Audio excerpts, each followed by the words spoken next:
Alright, so here we have the default hair shader. I'm just rendering the chin here, and as you can see, it is really shiny and it doesn't look very realistic for a lion. Most animals have matte fur unless it's something like a horse's mane that's very glossy, or if it's wet then it has a very small speck. And let's just go over the defaults here. So I'm gonna first take a snapshot and then pause this, and I'm going to turn off everything so we can just focus on the primary reflection. So the secondary reflection is going to be the main spec here, and transmission is actually the light that sort of shines through the hair when there's a light coming on the underside. So what I mean by that is something like this. So this is an example of transmission. It's that glow where this whole strand becomes lit from a light on the opposite side. We're not going to see this transmission very strong in this example because we don't have a light coming towards us. We're facing the same direction as the light. But anyways, I'm going to turn this off and let's just look at the primary reflection. Okay, just pause this, and you can see that it's quite flat. I'll take another snapshot, and the intensity is, as it says, like the intensity of the color. If I were to bring this up to 1, it'd be similar to almost like an incandescent. Like it would look really flat, almost like a fake wig.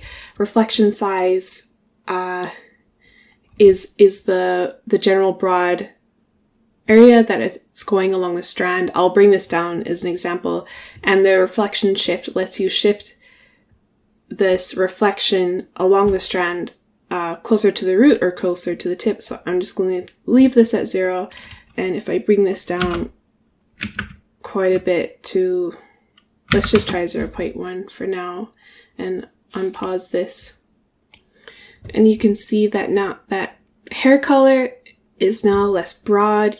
You can really see that it is now sort of in the middle of the strand. The roots are being less lit.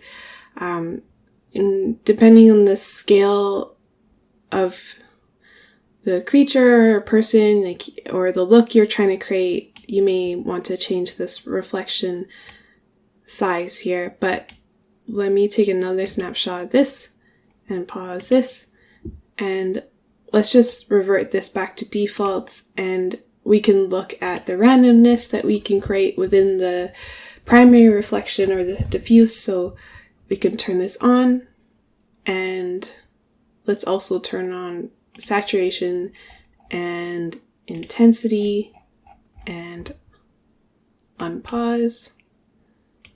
Now this has shifted the hue towards green quite a bit from its sort of orangey red.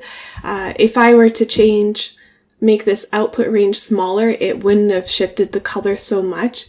But if I zoom in, you can see that every other strand is sort of slightly different and random, which really helps with realism. And you can play around with these settings to create something more that suits your taste. We do also have specular intensity. So if I go back, you'll see the difference here between the default and turning on randomness. Oops. Okay, let's look at spec next. So I'm going to take another snapshot, and I'm going to turn all the randomness off and then turn on secondary reflection. So pause, turn off, turn this on. Okay, so we're back with having the spec on, and if I go back to my first snapshot here, that had nothing changed to the default shader. This had transmission on. You'll see that there isn't really much of a difference here.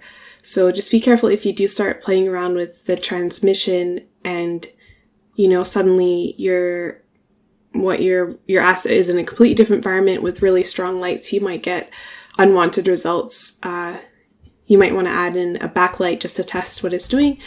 But since when I look at this, there's no change, I'm just gonna turn transmission as well. And I say if I wanted this to look really wet, I would bring the size of this speck down quite a lot. So let's turn this on first, and then let's try 0.005. Let's see what that looks like. So it's starting to look a bit more wet and glossy, but when I go back here and see when I made the primary reflection smaller, I think this might look more accurate to something that's wet. So let's try combining this. So I want to make maybe the intensity stronger, maybe a little bit higher here, and bring this down to 0.05.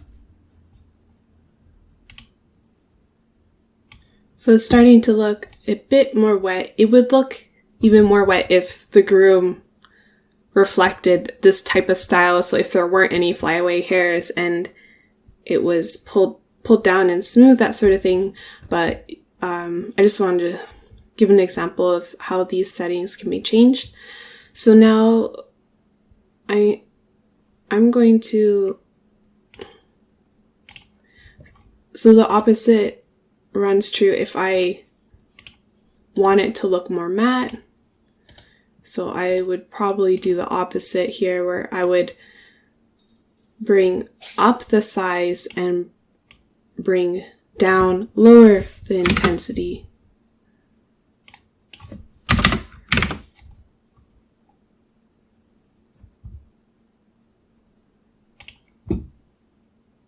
So even this is too strong here. So let's bring this down even more.